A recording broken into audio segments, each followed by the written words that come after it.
Welcome to the Irishman, Englishman and Scotsman Football Podcast.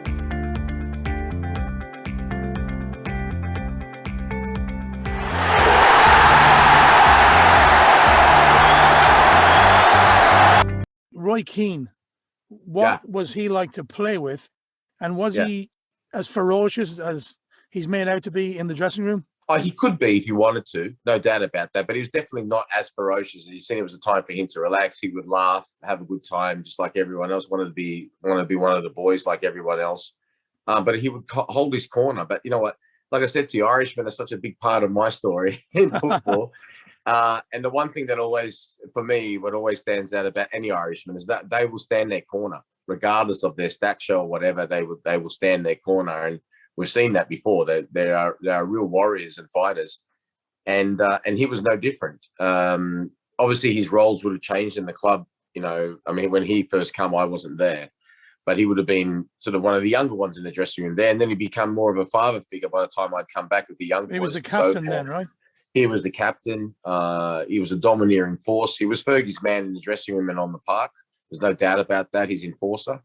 And he could lose his temper, you know, when he wanted to. A lot of times it's much more, I think he does it more on purpose to get a reaction rather than it being absolutely serious. But he's also one of them that you could call at any time and he'd be around at your house to help you. There's no doubt about that.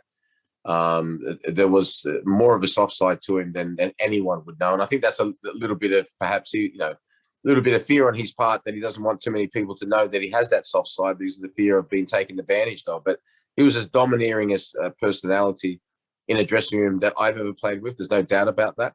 And from a playing perspective, a far better player than people gave him credit for. I think a lot of people, especially towards the end, more concentrated on the ferociousness and the poor tackles, but he was a tremendous player.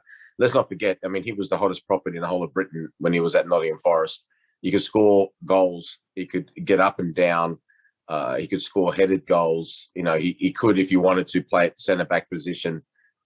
He was a phenomenal player. He slowed, when I say slowed down, he perhaps didn't get up and down as much as he used to post his knee injury, but he used his experience and he had young players around him. He adapted himself. But a phenomenal player, absolute phenomenal player. There's no doubt about that. A far better player than a lot of people gave him credit for. From what I've heard, he's got a great sense of humor as well. But you know, I can imagine he wouldn't hold back. I don't know. Yeah, I don't know about that. He wouldn't hold back on giving, you know, a player a bollocking if they'd messed up. Oh, anyone. Yeah. There's no doubt about that. But you accept it, especially like, you know, if, say someone like myself, you come from the outside and he's the captain of the team. Different these days, you know, talking to managers who used to be my teammates these days, they say you got to be very, very careful with what you say to young players these days, because if you say the wrong thing, you can lose them. And if they're very influential in the dressing room, you know, 3 or 4 players could follow them. They put their headphones on like you've got, and they just go quiet, and you've lost them. And you know, as a manager, if you start to lose a dressing room, you're in big trouble. But back then, in that time, it was more seen as the fact that if somebody had a go at you, whether it be a senior player or the manager, it was seen as that they really cared about you, because that's why they were trying to get a reaction out of you. And also the biggest thing was, how were you going to react? So it's sort of like a real test of mettle. But, you know, times change. There's no doubt about that. Thank you for listening. If you'd like to hear more of our podcasts, please click on the red subscribe button on the bottom right-hand side. Thank you.